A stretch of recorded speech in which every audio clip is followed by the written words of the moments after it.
Pembacaan dari Kitab Amsal. Istri yang cakap, siapakah akan mendapatkannya?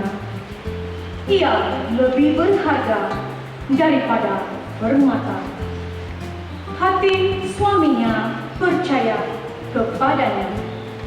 Suaminya tidak akan kekurangan keuntungan. Istri yang cakap berbuat baik kepada suaminya dan tidak berbuat jahat sepanjang umurnya. Ia mencari bulu domba dan rami dan senang bekerja dengan tangannya. Tangannya ditaruhnya pada jentera, jari jemarinya memegang alat pemintal. Ia memberikan tangannya kepada yang tertindas, mengulurkan tangannya kepada yang miskin. Kemolekan adalah bohong dan kecantikan adalah sia-sia. Tetapi istri yang takut akan Tuhan dipuji-puji. Berilah kepadanya bagian dari hasil tangannya. Biarlah perbuatannya memuji Dia di pintu-pintu gerbang. Demikianlah sabda Tuhan. Syukur kepada Allah. Berbahagialah yang mendiami rumah Tuhan. Berbahagialah yang mendiami rumah Tuhan. Berbahagialah orang yang takwa kepada Tuhan, yang hidup menurut jalan yang ditunjukkannya. Apabila engkau menikmati hasil jerih payahmu, berbahagialah engkau dan baiklah keadaanmu. Berbahagialah yang mendiami rumah Tuhan. Istrimu akan menjadi laksana pohon anggur yang ada dalam rumahmu. Anak-anakmu seperti tunas pohon zaitun di sekeliling mejamu. Berbahagialah yang mendiami rumah Tuhan. Sungguh demikianlah akan diberkati Tuhan orang laki-laki yang takwa hidupnya. Kiranya Tuhan memberkati engkau dari Sion, boleh melihat kebahagiaan Yerusalem seumur hidupmu. Berbahagialah yang mendiami rumah Tuhan. Pembacaan dari surat pertama Rasul Paulus kepada jemaat di Tesalonika. Saudara-saudara, tentang zaman dan masa kedatangan Tuhan tidak perlu dituliskan kepadamu. Kamu sendiri tahu benar-benar bahwa hari Tuhan datang seperti pencuri di waktu malam. Apabila mereka mengatakan bahwa semuanya damai dan aman, maka tiba-tiba kebinasaan menimpa mereka seperti seorang perempuan hamil ditimpa oleh sakit bersalin.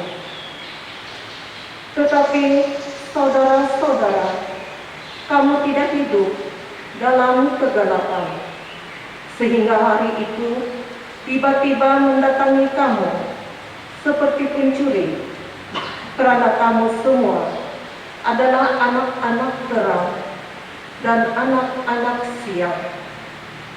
Kita bukanlah orang-orang malam atau orang-orang kegelapan.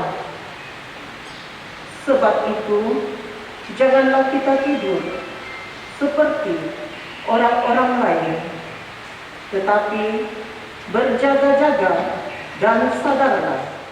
Demikianlah sabda Tuhan. Syukur kepada Allah.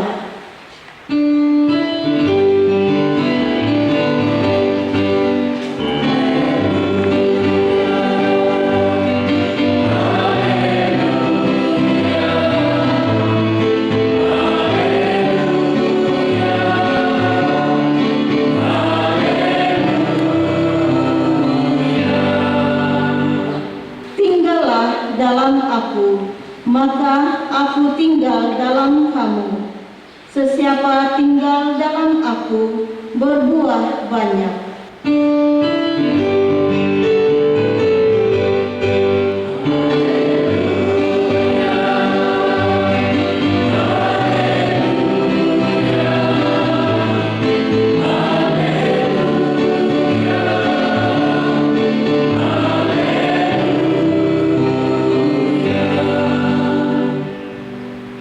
Tuhan bersamamu. Dan bersama rohmu.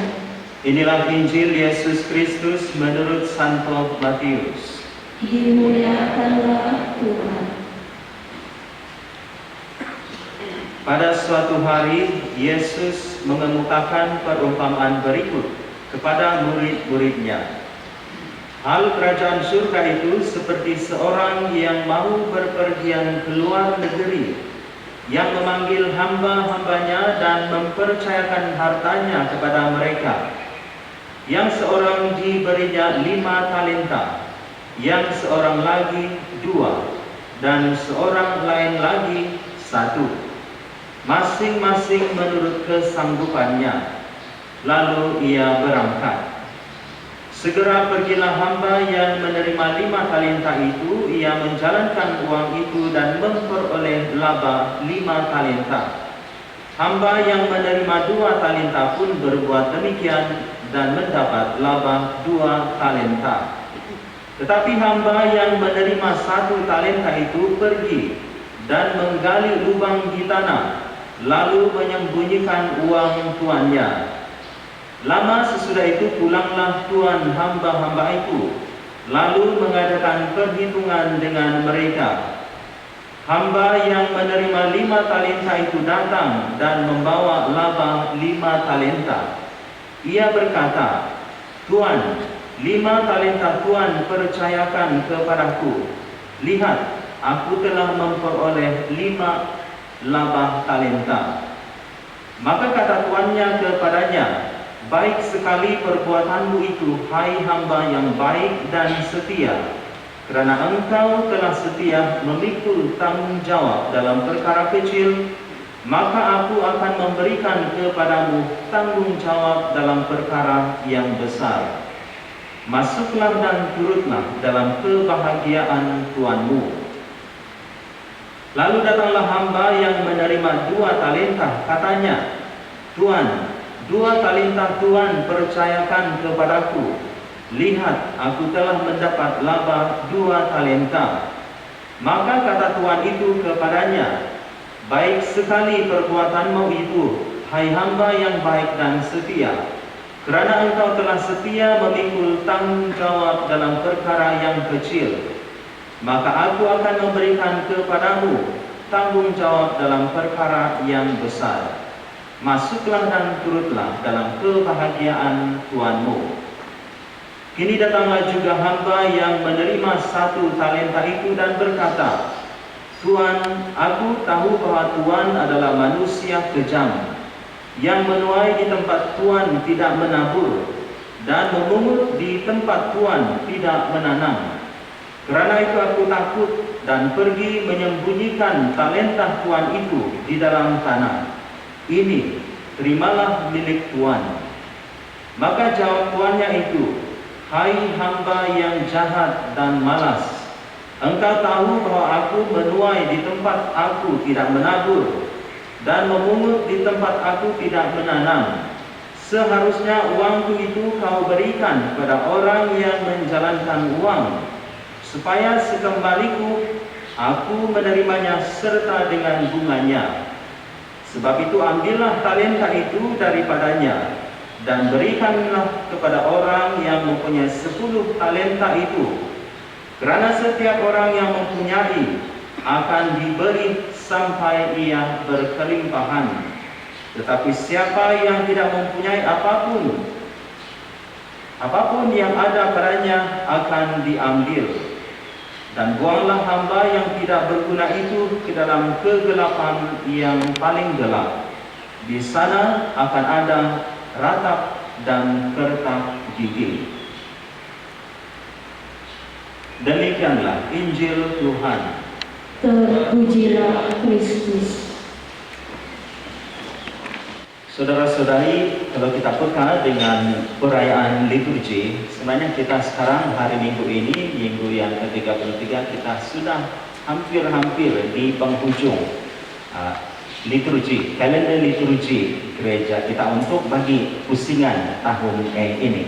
Minggu hadapan kita akan bersama di dalam perayaan Kristus Raja, dan Kristus Raja mengakhiri pusingan liturgi kalender bagi tahun dan selepas itu kita masuk minggu yang seterusnya, yaitu minggu Advent, dan kita masuk dalam pusingan sebenarnya cycle, liturgical cycle bagi tahun B. Dan sebab itu saudara-saudari, di penghujung liturgical kalender kita bermula dari beberapa minggu yang lalu sampailah minggu ini, dan minggu hadapan kita akan selalu terngiang-ngiang di dalam hati kita, pikir dan mendengar tentang kedatangan Tuhan Yesus kali kedua ataupun parusia itu. Sebab itu kita juga mendengar the end of the world dan macam-macam lagi kedatangan Yesus ke dunia ini. Apapun saudara-saudari, kita diingatkan di dalam pembacaan-pembacaan di penghujung liturgical kalender ini, yaitu tentang persiapan pribadi kita, ataupun bagaimanakah kita diingatkan tindakan kita, peranan kita, sikap kita di dalam menunggu kehadiran ataupun menantikan kehadiran Tuhan itu di dalam kehidupan kita.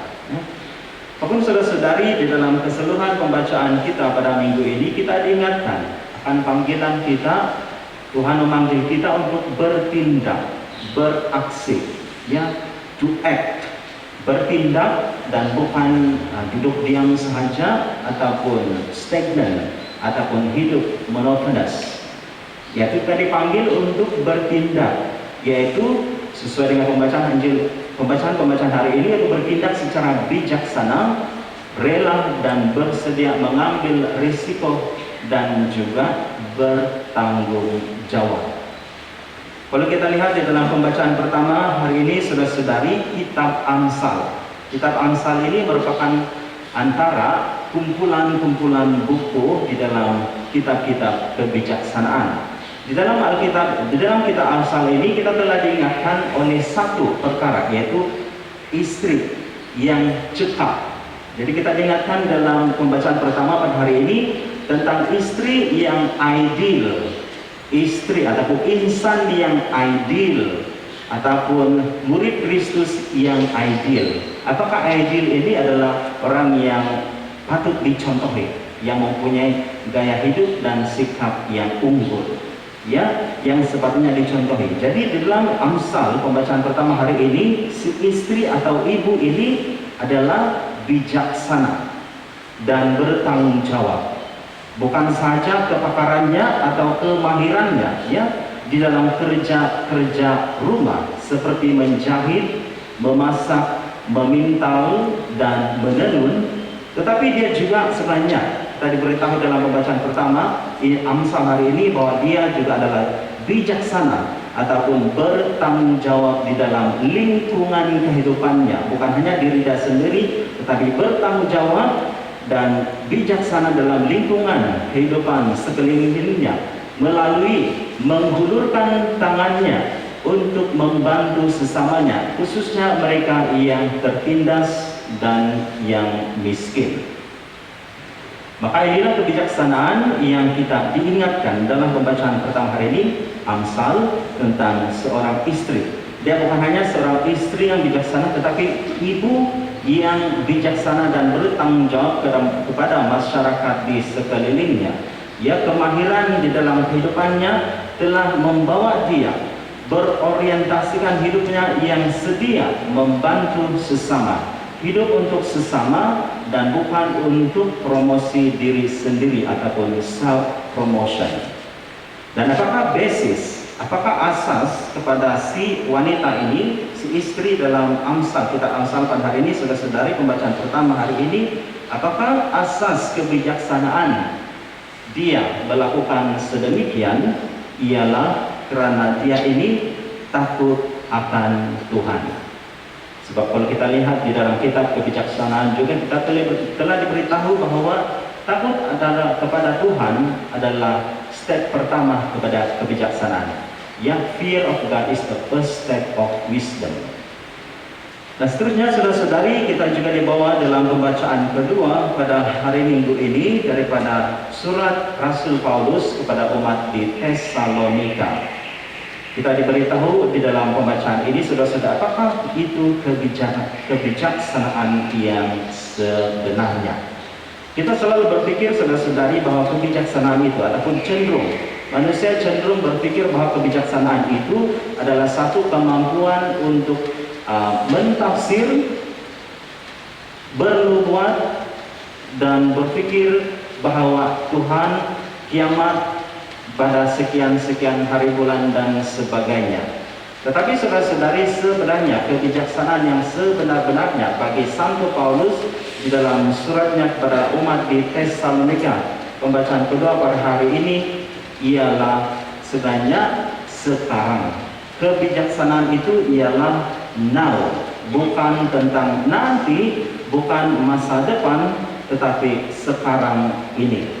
Dan bagi Rasul Paulus, saudara-saudari, yang sekarang ini, apakah orientasi bagaimanakah seseorang itu bertindak, bagaimanakah orientasi hidup seseorang itu sebagai murid-murid Yesus. Santo Paulus menulis di dalam surat kepada Tesalonika dalam pembacaan kedua pada hari ini. Dia mengatakan bahwa saudara-saudara, tentang zaman dan masa kedatangan Tuhan tidak perlu dituliskan, sebab kita tahu bahwa Tuhan akan datang seperti pencuri. Kita tidak tahu. Dan sebenarnya kedatangan Tuhan itu bukanlah urusan kita untuk berbijaksana untuk mengetahuinya. Tetapi yang pasti ialah kebijaksanaan kita sekarang bagaimana untuk bertindak demi menanggapi kehadiran ataupun kesiapsiagaan pada hari itu nanti.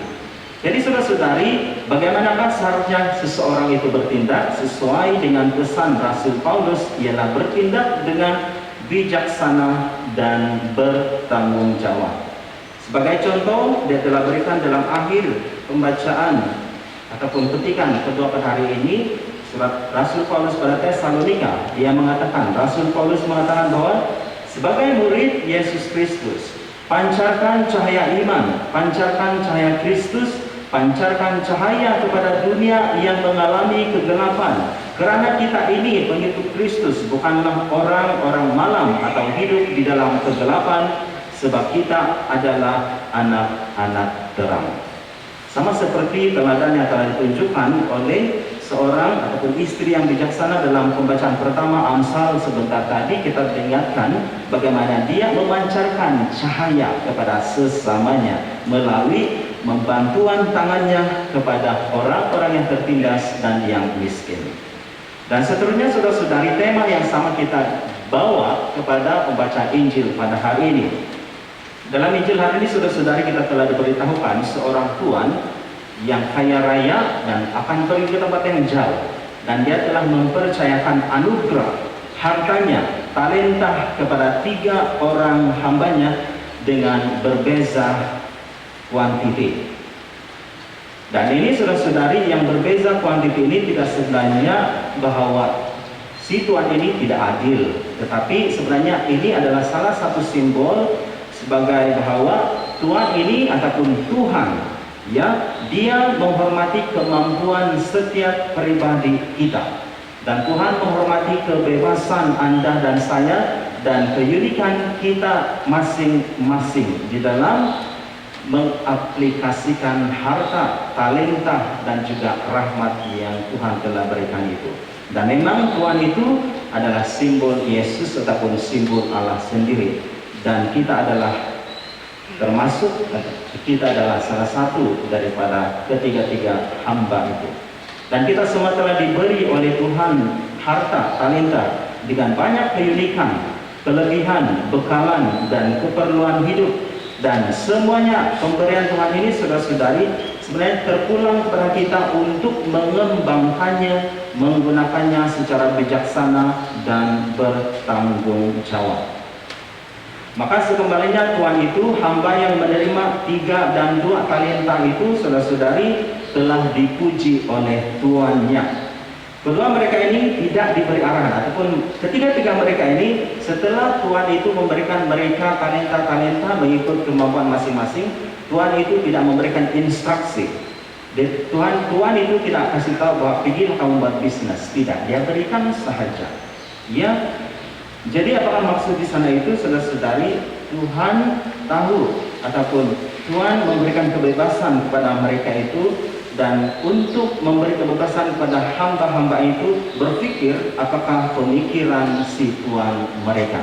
Maka hamba yang kedua dan ketiga itu yang mendapat 3 talenta dan 2 talenta itu, mereka tidak diberi arahan, tetapi mereka tahu ada keupayaan untuk berpikir bahwa dengan harta yang telah diberikan itu, mereka ada empati untuk ada dalam hati si Tuhan mereka itu, maka mereka tahu bahwa keuntungan itu, harta itu seharusnya sentiasa berkembang. Jadi mereka melaburkannya. Sebab itu saudara-saudara, bisnis sentiasa begitu ya.